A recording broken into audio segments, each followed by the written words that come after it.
সড়ক পরিবহন ও সেতু মন্ত্রণালয়ের প্রতিমন্ত্রী হাবিবুর রশিদ বলেছেন, আগামী ৬ মাসের মধ্যে ঢাকা যাত্রাবাড়ী বাস টার্মিনালের সার্বিক কার্যক্রম বাস্তবায়ন করে যাত্রী সেবার মান উন্নয়ন ও নাগরিক সুবিধা নিশ্চিত করা হবে।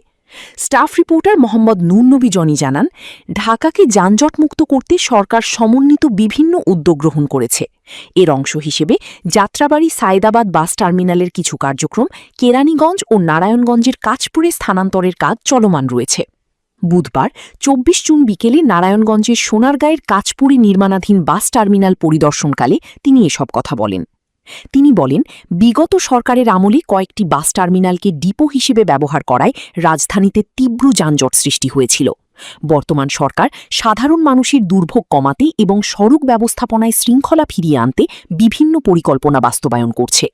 এ লক্ষ্যে দেশের গুরুত্বপূর্ণ বাস টার্মিনালগুলো পরিদর্শন করা হচ্ছে। প্রতিমন্ত্রী জানান, করার জন্য আজকে এখানে আসা এবং আমরা আশাবাদী আগামী ৪ থেকে ৬ মাসের মধ্যেই আমরা এইগুলিকে বাস্তবায়ন করতে পারবো এবং নাগরিক সুবিধাগুলিও আমরা সুযোগগুলি তৈরি করে দিতে পারবো। হচ্ছে ৪টা বাস টার্মিনাল, ডিপো না, ৪টা বাস টার্মিনাল। হয়তোবা বিগত সরকারের সময় সেগুলিকে অনেকেই ডিপো হিসাবে ব্যবহার করা শুরু করেছিল, যে কারণে ঢাকার যানজটটা ভোগান্তি স্বীকার করেছিল জনগণকে। আমাদের ১২ ফেব্রুয়ারি আমাদের বর্তমান সম্মানিত মাননীয় প্রাইম মিনিস্টার জনাব তারেক রহমান, তিনি ঢাকাকে যানজট মুক্ত করার জন্য সমন্বিত বিভিন্ন ধরনের উদ্যোগ গ্রহণ করেছেন।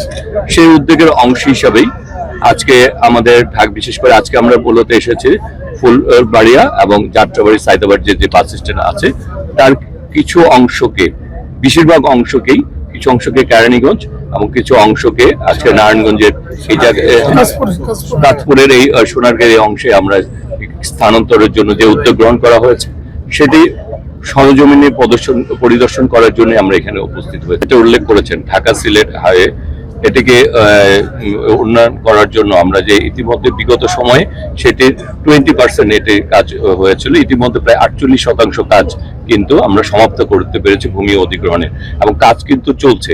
যেসব জায়গায় ভূমি অধিগ্রহণ করা ইতিমধ্যে সম্ভব হয়েছে সেই জায়গায় এবং সেটি বাস্তবায়ন রাস্তার কাজও শুরু হয়ে গিয়েছে। আমরা এবং আমাদের সরকারও ঢাকা সিলেট হাইওয়ে এটি উন্নয়ন করার জন্য অলরেডি বাস্তবায়নের কাজ চলছে। আমি নিজেও সেই এলাকা পরিদর্শন করেছি। এআই প্রযুক্তির নির্দিষ্ট কোনো একটি অংশের জন্য বা কয়েকটি সিগন্যালের জন্য কিন্তু করা হয়নি। এটা টোটাল ঢাকার যতগুলি সিগন্যাল আছে যেগুলি গুরুত্বপূর্ণ, বেশিরভাগ প্রাথমিক পর্যায়ে এগুলি এআই পদ্ধতি বাস্তবায়ন করা হবে, কিন্তু পর্যায়ক্রমে সব জায়গায় এই কাজগুলি সম্পন্ন করা হবে।